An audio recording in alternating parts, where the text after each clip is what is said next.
Hi everyone, it's Nini. Katie Joy has been insinuating on her platforms that her mom has dementia. She recently shared this post that said, "You don't have to be an expert on dementia to become an expert on loving someone with dementia." And she said, "I love you, Mom." I have some thoughts on this. First of all, if her mom does have dementia, my heart goes out to the family. That has to be a really tough diagnosis to hear, especially to get a diagnosis like that around the holidays has got to make it worse. Katie also shared, "I have been with my family all day, spending time with them and also ensuring I make time to call my mom and speak to my dad. I posted a few things about the royal family in the few moments I had to think, but mostly I needed today to decompress. My mom is the most important woman in my life, and her care is more important to me than a stupid baby announcement by Jed Duggar." First of all, that is so heartless to call a baby announcement stupid. But then again, Katie does not like children. She has said this herself many times. She said she didn't want to be a mom. She said kids are not her favorite. And no matter how you feel about somebody, to call a baby announcement stupid, it's just,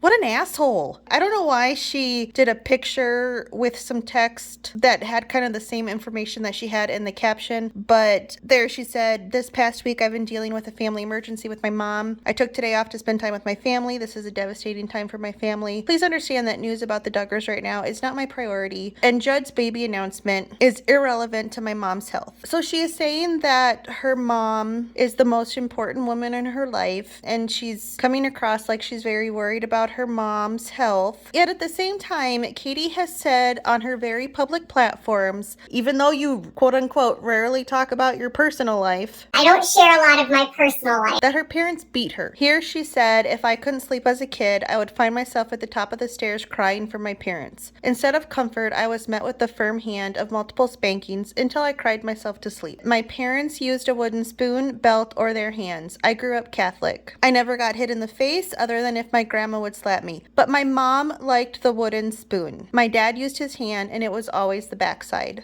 I grew up being spanked and a wooden spoon was the favorite. I thought every kid got spanked and hit. I had no clue it wasn't normal until literally I became an adult." Katie has also publicly stated that she has no family because one time she and Todd went out for supper and Katie's parents watched her child and the dogs. She said, "Remember how I cried last night and said we have no one? Well, now we have no family. My night was ruined. A dinner to celebrate 9 years of marriage. We gave my parents one task to leave the dog outside. Instead, they let her in and she barked at them and terrified my son, then blamed me for having a dog that barks at them." Can you imagine what it was like to discipline Katie as a child? Oh my gosh, that had to have been a nightmare because nothing is ever Katie's fault. It is well known that Katie's child is terrified of one of the dogs. It is not Katie's parents' fault that Vaughn is scared of the dog. And to state we have no family over this and like disown them over your dog barking at your child, there are way worse things that could happen that would make you want to publicly disown your family and make such a statement. That's crazy. Somebody had replied once on one of Katie's posts and said, "Narcissists pick a scapegoat child." And Katie said, "Scapegoat party of one right here." So she's calling herself a scapegoat in regards to her family. She also said in a recent post that was within 24 hours of this one that she was currently listening to an Audible book. So are you spending time with your family or are you listening to a book? What I think is going on, and this is 100% just my opinion, Katie Joy is currently involved in a lawsuit against 7M. They are suing her for defamation. All of the lawyers had a phone conference on Thursday. I strongly suspect it did not go Katie's way because she likes to do this whenever anything doesn't go her way. She pulls out that victim card and she sadfishes. She did this when she got a lot of heat for causing Jessa Seawald to lose a sponsorship. Then she went on live, fake crying in my opinion, and complaining about how expensive one of her son's medications was. And I think she was going on, there was some guy who had made comments about autistic children. She was looking for sympathy there.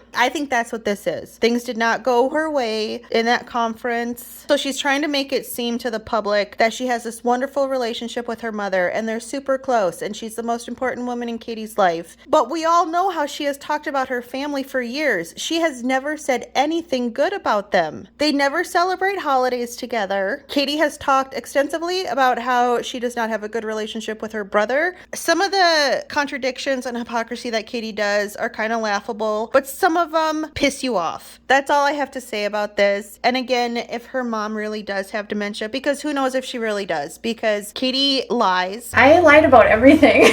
She stretches the truth, but if it is true, my heart does go out to her mom, to her dad, to her brother, because that does have to be difficult to wrap your head around. But thank you all for watching. I will see you next time. Bye-bye. Fuck off, Lizzie. I hope you, fuck off, Lizzie.